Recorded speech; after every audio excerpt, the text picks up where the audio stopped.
ತಲೆಗಳ ನಡುವಿನ ಸಂಘರ್ಷವೇ ಈ ನಾಟಕದ ಕಥಾವಸ್ತುವಾಗಿದೆ. ಅತ್ಯಂತ ಸೂಕ್ಷ್ಮ ಸಂವೇದನಶೀಲ ಸಾಕಲಾಟಗಳ ಜಿಜ್ಞಾಸೆಯು ಸಮಾಜಕ್ಕೆ ಸಲ್ಲಿಸುವ ಕಾಯಕವಾಗಿದೆ ಎಂಬುದನ್ನು ಈ ನಾಟಕ ತಿಳಿಸುತ್ತದೆ. ನಾಟಕ ಅಧಿಕಾರ.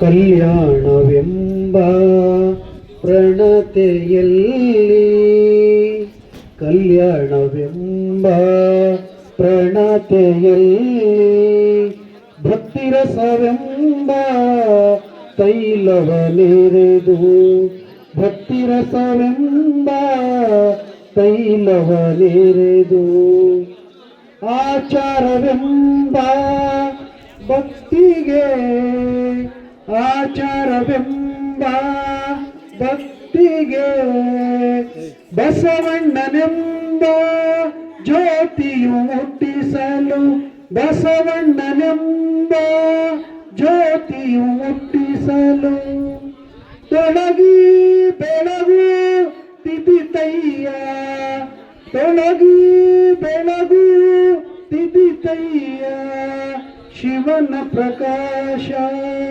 ಶಿವನ ಪ್ರಕಾಶ ಕಲ್ಯಾಣವೆಂಬ ಪ್ರಣತೆಯಲ್ಲಿ ಭಕ್ತಿರಸವೆಂಬ ತೈಲವನೆರೆದು ಭಕ್ತಿರಸವೆಂಬ ತೈಲವನೆರೆದು ಭಕ್ತಿರಸವೆಂಬ ತೈಲವನೆರೆದು. ಬಸವಣ್ಣ, ಇಂದಿನ ಅನುಭವ ಮಂಟಪದ ವಿಶೇಷವೇನು ಅಂದರೆ ಮತ್ತಿನ್ನೇನು, ಇವತ್ತು ಶರಣರಾದ ನಾವೆಲ್ಲ ಸೇರಿ ಚರ್ಚಿಸಬೇಕಾದ ವಿಷಯವೇನೆಂದೆ. ಓಹೋ, ಅದಾ ಮಂಚಣ್ಣನವರು ನಿಮ್ಮ ಮೇಲೆ ಆರೋಪಿಸಿದ ವಿಷಯ. ಏನು? ಮಂಚಣ್ಣನವರು ಆರೋಪಿಸಿದ ವಿಷಯ ಯಾವುದದು? ಅದೇ ಬಸವಣ್ಣ, ಭಂಡಾರದ ಹಣವನ್ನು.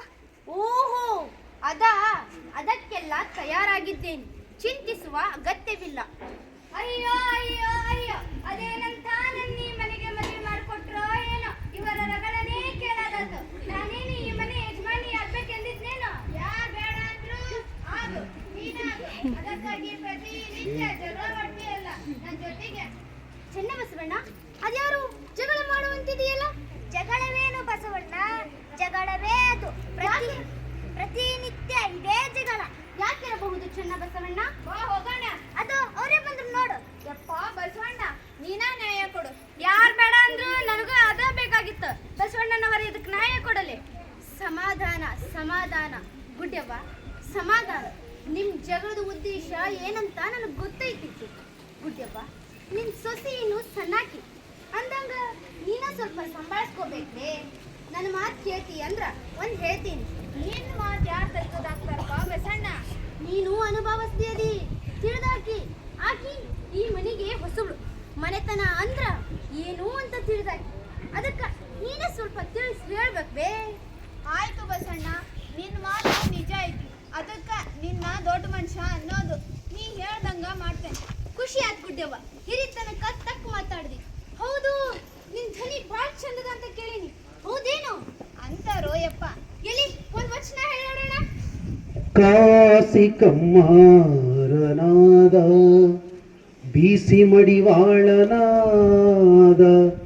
ಹಾಸನೆಕ್ಕಿ ಸಾಲಿಗನಾದ ಹಾಸನೆಕ್ಕಿ ಸಾಲಿಗನಾದ ವೇದವನೋದಿ ಹರವನಾದ ಕಾಸಿ ಕಮ್ಮಾರನಾದ ಕರ್ಣದಲ್ಲಿ ಜನಿಸಿದವರುಂಟೆ ಜಗದೊಳಗೆ ಕರ್ಣದಲ್ಲಿ ಜನಿಸಿದವರುಂಟೆ ಜಗದೊಳಗೆ ಇದು ಕಾರಣ ಕೂಡಲ ಸಂಗಮ ದೇವ ಇದು ಕಾರಣ ಕೂಡಲ ಸಂಗಮ ದೇವ ಲಿಂಗ ಸ್ಥಳವ ನಲಿತವನೇ ಕುಲಜನು ಕುಲಜನು ಕಾಸಿ ಕಮ್ಮಾರನಾದ. ಆಹಾ ನಂದ ವಚನಾನ ಇಷ್ಟು ಚಂದ ಹಾಡ್ತೀಯಲ್ಲ ಬೇ ಗುಡ್ಡವ್ವ. ಇಷ್ಟು ಚಂದ ಹಾಡಾಕಿ ಜನರಿಗೆ ಬುದ್ಧಿ ಹೇಳಾಕಿ ನಿನಗೆ ಬುದ್ಧಿ ಹೇಳ್ಬೇಕೇನ್ ಬೇ ನಾನು? ಏನೋ ತಿಳಿದ ಮಾಡೇವಪ್ಪ, ನೀ ಹೆಂಗ್ ಹೇಳ್ತೀಯೋ ಹಂಗಾರ ಒಂದೆರಡು ದಿನದ ಮಟ್ಟಿಗೆ ನಿನ್ನ ಮನಿ ನಿನ್ನ ಸೊಸಿ ಕೈಯಾಗ ಒಪ್ಸು. ಆಕಿ ನೋಡ್ಕೊಂಡು ಬಿಡೋದನ್ನ ನೀ ಸಂಗಯ್ಯನ ಮಹಾಮನಿಗೆ ಬಾ. ಬರ್ತೀಯಾ? ಯಪ್ಪ ನಿನ್ನ ಮನೆಗೆ ನಾವಲ್ಲಪ್ಪ, ನೀ ಅಲ್ಲಿ ದಲಿತರನ್ನೆಲ್ಲ ಕರ್ಸ್ಕೊಂಡು ಅವ್ರ ಸಂಗಾಟ ಕುಂತು ಅವರು ಬರ್ತಾರೆ ಎಂಬುದೇನೋ ಖರೆ, ಆದ್ರ ನಿನಗೆಲ್ ಸರಿ ಅನಿಸ್ತದ ಅಲ್ಲಿ ಕೂಡ್ಬೇ. ನೀ ಹಾಡು ಹೇಳು, ಅವರು ಹಾಡ್ತಾರ. ಆಮೇಲೆ ನಿನಗೇನು ಅನಿಸ್ತದ ಹೇಳು ಆತಾ? ಆಯ್ತಪ್ಪ, ನೀ ಹೇಳಿ ಅಂದ್ಮೇಲೆ ಹಂಗ ಮಾಡ್ತೇನೆ. ಬಸವಣ್ಣನವರೇ ತುಂಬಾ ಉಪಕಾರ ಆಯ್ತ್ರಿ. ನಿಮ್ಮ ಮಾರ್ಗದರ್ಶನದಂತೆ ನಡ್ಕೊಳ್ತೀವಿ. ನಾವಿನ್ನೂ ಬರ್ತೀವಿ. ಆಯ್ತು, ಹೋಗಿ ಬನ್ನಿ. ಅರಮನೆ ಸಭಾಕರಕ್ಕೆ ಹೊರಡುವ ಹೊತ್ತಾಯ್ತು, ನಡೆ ಹೋಗೋಣ. ಆಯ್ತು ಬನ್ನಿ ಹೋಗೋಣ. ನುಡಿದರೆ ಮುತ್ತಿನ ಹಾರದಂತಿರಬೇಕು, ನುಡಿದರೆ ಮಾಣಿಕ್ಯದ ದೀಪ್ತಿಯಂತಿರಬೇಕು.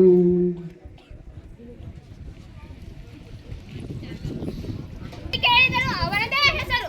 ಕುಂತ ಆಸ್ಥಾನದಲ್ಲಿಯೂ ಅರಮನೆಯಲ್ಲಿಯೂ ಜನರ ಬಾಯಲ್ಲಿಯೂ ಅವನದೇ ಹೆಸರು. ಬಸವ ಬಸವ ಬಸವ. ಹೌದು ಮಂಚಣ್ಣನವರೇ, ಎಲ್ಲಾ ಕಡೆಗೂ ಆ ಬಸವಣ್ಣಂದೇ ಹೆಸರು. ಅದೇನೋ ಮೋಡಿ ಮಾಡಿದ್ದನೋ ಏನೋ. ಕುಂತರು ಬಸವ, ನಿಂತರು ಬಸವ. ಅವನಿಗೆ ತಕ್ಕ ಪಾಠ ಕಲಿಸಲೇಬೇಕು. ಹೇಗಾದರೂ ಮಾಡಿ ದೊರೆ ಕಿವಿಗೆ ಹಿಂಡಬೇಕು, ಇಲ್ಲ ಸಲ್ಲದ ಆರೋಪ ಓರಿಸಿ ದೊರೆಗಳಿಂದ ಚಿಮಾರಿ ಹಾಕಿಸಬೇಕು. ಹೌದು ಪ್ರಭು, ನನಗೂ ಹಾಗೆ ಅನಿಸ್ತಿದೆ. ಇಷ್ಟು ವರ್ಷಗಳ ಕಾಲ ನಾವು ಇಲ್ಲಿ ದುಡಿದರು ನಮಗೆ ಸಿಗಬೇಕಾದ ಮಂತ್ರಿ ಪದವಿ ನಿನ್ನೆ ಮೊನ್ನೆ ಬಂದ ಬಸವಣ್ಣನಿಗೆ ಸಿಕ್ಕಿತು. ಹೌದು ಪ್ರಭು, ಅದು ನಮ್ಮ ಪಾಲಾಗಬೇಕು.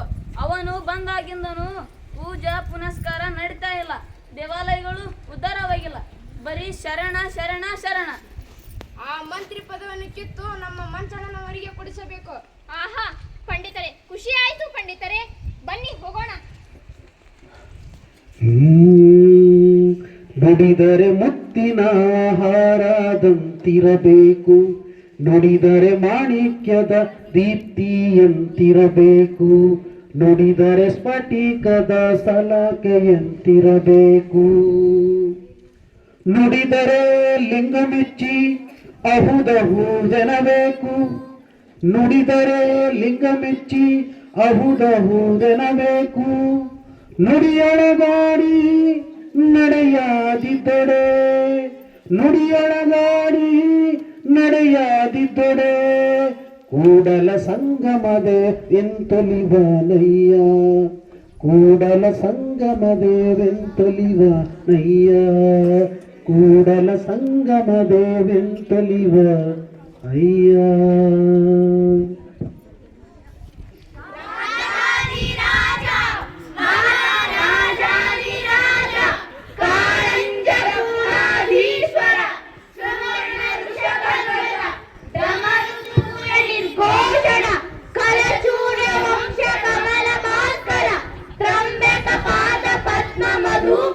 ಶನಿವಾರ ಸಿದ್ಧಿ ಭುಜಬಲ ಚಕ್ರವರ್ತಿ ಬಿಜ್ಜಳ ದೇವರಾಜ ಬಹುಪರ ಬಹುಪರ ಬಹುಪರ.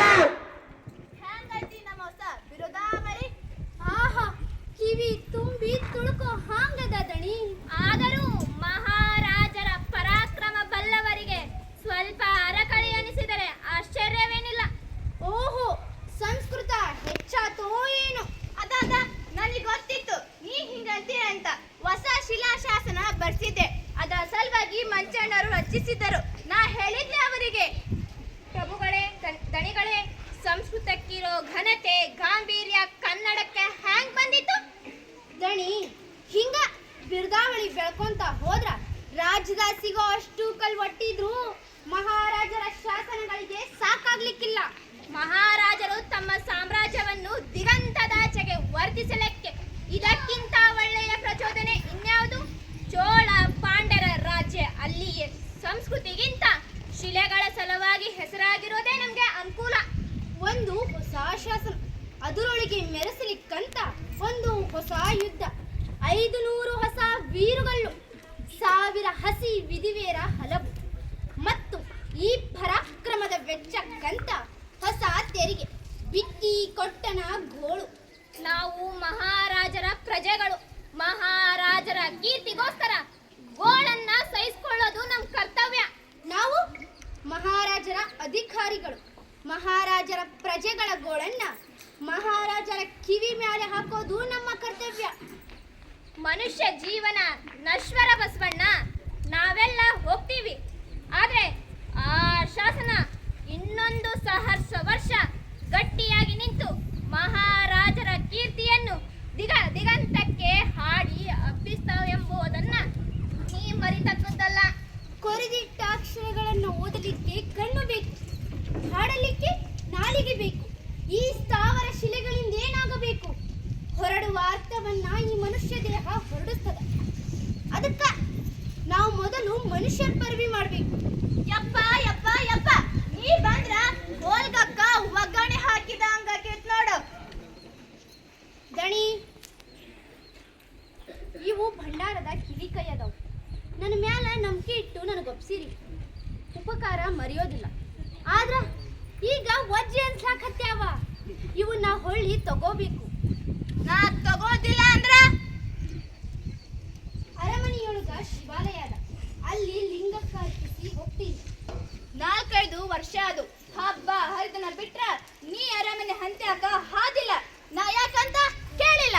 ಮಹಾರಾಜರಿಗೂ ಭಂಡಾರಿ ಬಸವಣ್ಣನಿಗೂ ಮುರುಗಡೆ ಆಗೈತಿ ಅಂತ ಇಡೀ ರಾಜ ಆಡಿಕೊಳಕತ್ತತಿ. ಹಿಂಗಿದ್ದು ಈ ಬಂಡಾರದ ಕೀಲೆ ಕೈ ಬಳಿ ಇಸ್ಕೊಳ್ಳಿಲ್ಲ. ನಮ್ಮ ಅರಸೊತ್ತಿಗೆಲ್ಲ ಅಂಗಿಸಿ ವಚನ ಬರೆದಿ ನಿಮ್ಮ ಅನುಭವ ಗೋಷ್ಠಿ ಒಳಗ ಹಾಡಿದಿ. ನನಗೆ ಗೊತ್ತೈತಿ. ನಾ ಮೊದ್ಲೇ ಹೇಳಿದ್ದೆ ದಣಿ, ನಾ ಭಂಡಾರದಲ್ಲಿ ದುಡಿಯೋದು ಬಿಜ್ಜಳ ಮಹಾರಾಜರ ಅನುಕೂಲತೆಗಾಗಿ ಅಲ್ಲ. ಆ ಸಂಪತ್ತು ರಾಜವಂಶದ ಸೊತ್ತಲ್ಲ, ಜನರ ಸೊತ್ತು.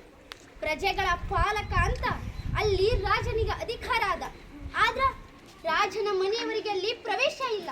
ಅದೇನೇ ಇರಲಿ ಬಸವಣ್ಣ, ನಾ ಕೇಳೋ ಪ್ರಶ್ನೆಗೆ ನಟಗ ಉತ್ತರ ಹೇಳು. ಬೇರೆ ಯಾವನ ಅರಸ ಆಗಿದ್ರ ನನ್ನಷ್ಟು ಸಡಲ್ ಬಿಡ್ತಿದ್ದೇನ? ಇಲ್ಲ ದಣಿ, ಒಪ್ಕೋತೀನಿ, ಬಿಡ್ತಿದ್ದಿಲ್ಲ. ಹಂಗಾರ ನಾ ಎದ್ದು ಕೇಳು. ಹುಡ್ಗಾಟದಾಗ ಅದದ್ದು ಆಗಿ ಹೋಯ್ತು, ಮರ್ತು ಬಿಡದನ ನನ್ ಮಗ ಯಬುಡ ಅರಿವಿಗೇಡಿ. ಚೇಚೆ ಮಹಾಪ್ರಭು, ಏನೀ ಮಾತು? ಮಂಚಣ್ಣ, ನಿನಗನಿಸಿದರ ಹೇಳು. ಈಗಿಂದೀಗ ಅವನನ್ನು ಕಟ್ಟಿ ತಂದು ನಿನ್ ಕಾಲಲ್ಲಿ ಚೆಲ್ತೀನಿ. ಚೇಚಿ ಮಹಾಪ್ರಭು, ನಾ ರಾಜ್ಕುಮಾರನ್ನ ಮಾತ್ರ ಯಾಕೆ ತೋರ್ಲಿ? ಅನುಭವ ಗೋಷ್ಠಿನೂ ಕರ್ಲಾಕತ್ತದ, ಇನ್ನು ಮುಂದ ಅದಕ್ಕ ಅರ್ಪಿಸ್ಕೊಳ್ಳೋಣ ಅಂತಿದ್ದೀನಿ.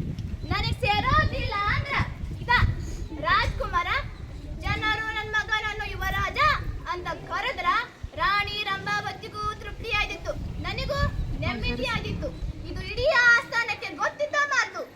ಮಹಾರಾಜರು ರಾಜಕುಮಾರರಿಗೆ ಯುವರಾಜ ಪಟ್ಟ ಕಟ್ಟಿದ್ದು ನನಗಂತೂ ಗೊತ್ತಿದ್ದಿಲ್ಲ. ಯಪ್ಪ, ಕಟ್ಟಿಲೋ ಮರಾಯ, ಕಟ್ಟಿದರ ಉಳುಕೀಟದ ಹುಡುಗರು ಹೇಳಾರ ನಾಳೆ ಹರ್ಕೊಂಡು ನನ್ನ ಮ್ಯಾಲ್ ಬಿದ್ದಾರ.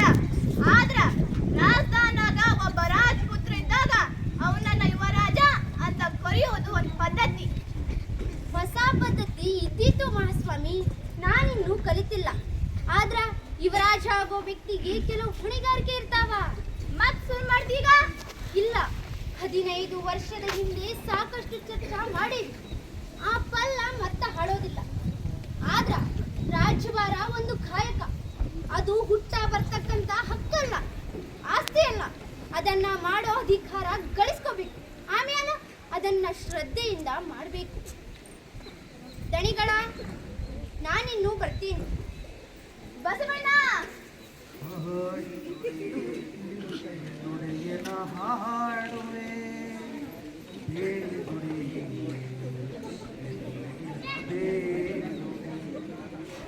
ಒಡೆಯಂಗೊಡಲ ತೋರಿ ಎನ್ನ ಬಡತನವ ಭಿನ್ನಯಿಸುವೆ. ಒಡೆಯಂಗೊಡಲ ತೋರಿ ಎನ್ನ ಬಡತನವ ಭಿನ್ನಯಿಸುವೆ. ಒಡೆಯ ಮಹಾದಾನಿ ಕೂಡಲ ಸಂಗಮ ದೇವರಿಗೆ ಸಿರಗುಟ್ಟಿದೆ ಎನ್ನ ದೇವರಿಗೆ ಸಿರಗುಟ್ಟಿದೆ ಹಾಡುವೆ ಬೇಡುವೆ. ನೀ ಹೇಳೋ ಮಾತು ಖರೆ ಇದ್ರೂ ಇರ್ಬೋದು ಬಸವಣ್ಣ. ಮಂಚಣ್ಣವರೇ, ಪ್ರಭು 15-16 ವರ್ಷದ ಕೆಳಗಿನ ಮಾತು. ಆಗ ಚಾಲುಕ್ಯರ ಸಾಮಂತನಾಗಿರುವುದೇ ಮನುಷ್ಯ ಜನ್ಮದ ಪರಮೋಚ್ಚ ತತ್ವ ಅಂತ ನಂಬಿ ಆರಗೊಡ್ಡಿ ಚಕ್ರವರ್ತಿ ಕೈ ಕೆಳಗೆ ದುಡಿತಿದ್ನಿ. ಆಗ ಬಸವಣ್ಣ ಮಂಗಳವಾಡಕ ಬಂದ. ಇನ್ನು 20 ತಿರುಗಿಲ್ಲ. ಆದರೆ ಏನು ಮಾತು, ಏನು ಚಟುವಟಿಕೆ ಆಗಲೇ ಅನ್ನುತ್ತಿದ್ದ.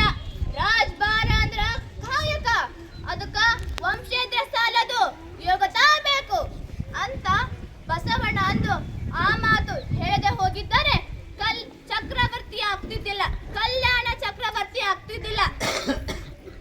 ಇದಕ್ಕೆಲ್ಲ ಬಸವಣ್ಣನೇ ಕಾರಣ.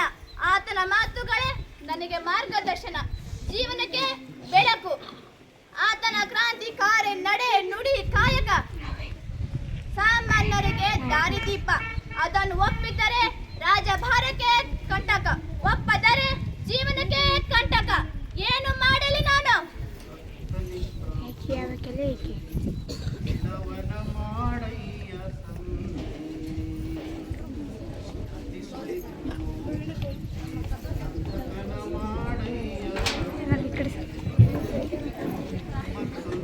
ಕೇಳದಂತೆ ಕಿವುಡನ ಮಾಡಯ್ಯ ತಂದೆ, ಅತ್ತಲಿತ್ತ ಹೋಗದಂತೆ ಎಳವನ ಮಾಡಯ್ಯ ತಂದೆ. ನಿಮ್ಮ ಶರಣರ ಪಾದವಲ್ಲದೆ ಅನ್ಯ ವಿಷಯ ಕೆಡಿಸದಂತೆ ಇರಿಸು ಕೂಡಲ ಸಂಗಮ.